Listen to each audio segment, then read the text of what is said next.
What's the next Netflix series I'm gonna watch? Well, I've got Netflix, I got Hulu, I got HBO Max. I'm gonna stick to Netflix because this last series was really good, albeit a limited series. Oh hey! Welcome to BodyBags. I'm your new Friday host reviewer, Chris, from Chris B Movies. You know my name is Chris, and you know I love B movies, and I love the flavor of cherry, especially a brand new cherry flavor. Such as the series, the limited series I watched on Netflix with my wife. Yeah, it's called Brand New Cherry Flavor. You know it is. From 2021 by Nick and Tosca. Wow. Probably one of the greatest series I've seen on Netflix. It mixes witches with zombies, with much gore. For all you gorehounds out there. Well acted, well portrayed, very artsy style to it. Awesome. Avant-garde style, if you wish. I did a little stutter there. So I do that from time to time when I get excited. So I want to try to give the best synopsis ever. Anyway, so this filmmaker, she heads to Hollywood, and we're talking about the 90s here, and she wanted to make it to the big time. She made this little short film that, as you find within the context of the series, is really disturbing, and she was in a real disturbed state when she made this. So there's some spoilers here, guys. So if you've never seen Brand New Cherry Flavor, you're going to get some little spoilers here.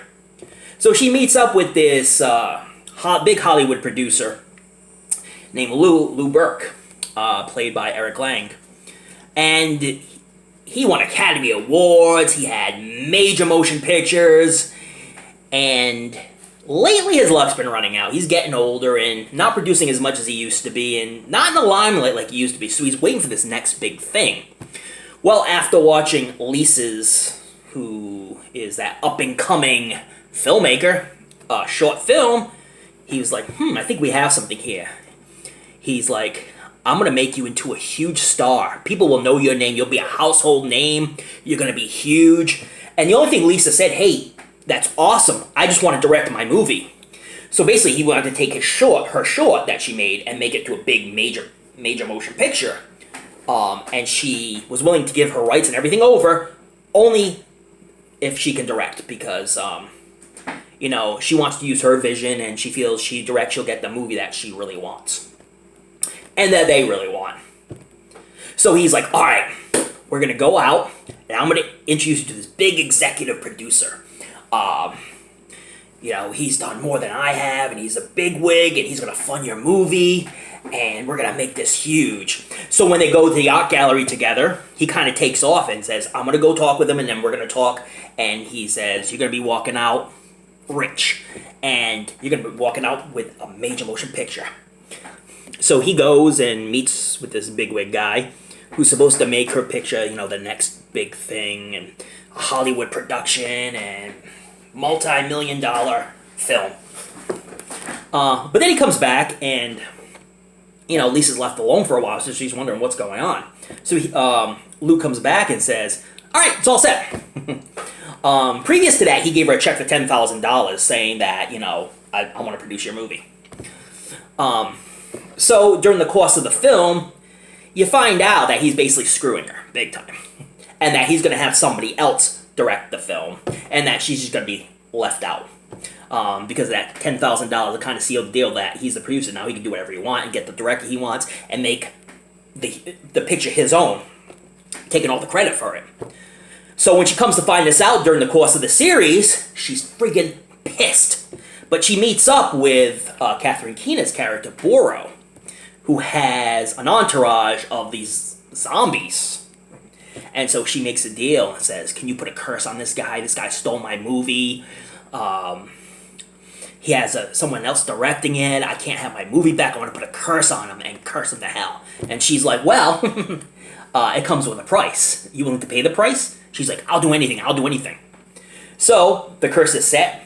She has to get some pubic hairs from Lou.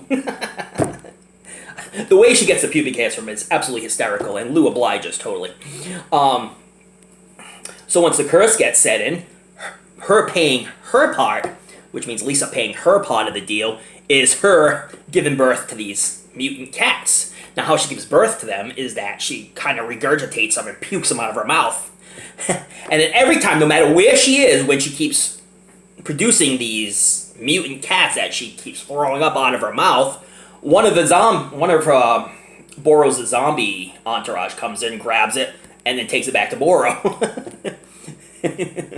So during the course of the film, you see that not only is the curse on Lou, but Rosa has a little curse on herself as well.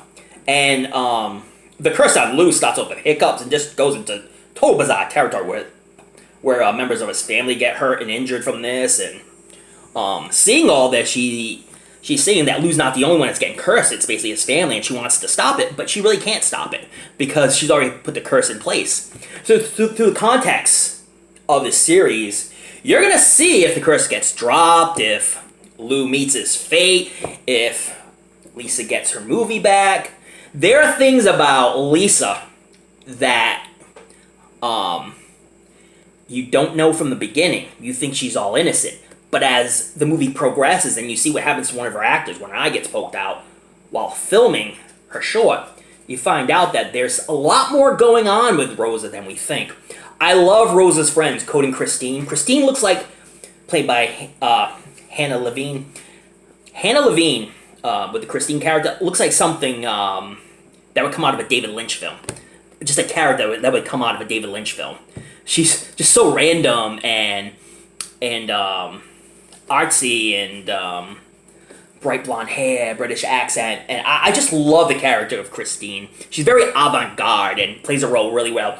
And then they have two other sets of friends. One has just gotten plastic surgery, so she's kind of has bandages around her face, and you never get to really see her face. And her boyfriend is the one that was going to direct Lisa's film. But then something really bad happened to him because he kind of betrayed Lisa also in the process. This series is fantastic. You got witches, you got zombies. People are alive that you think you're alive, but they're really dead. It's just good gore. People regurgitating mutant cats out of their mouths. And there was a scene where, put your kids away for this one, okay? Kids are away. Lisa actually grows a vagina on the side of her, and she has this wicked weird sex scene with Roy Hathaway, who's this big Hollywood actor.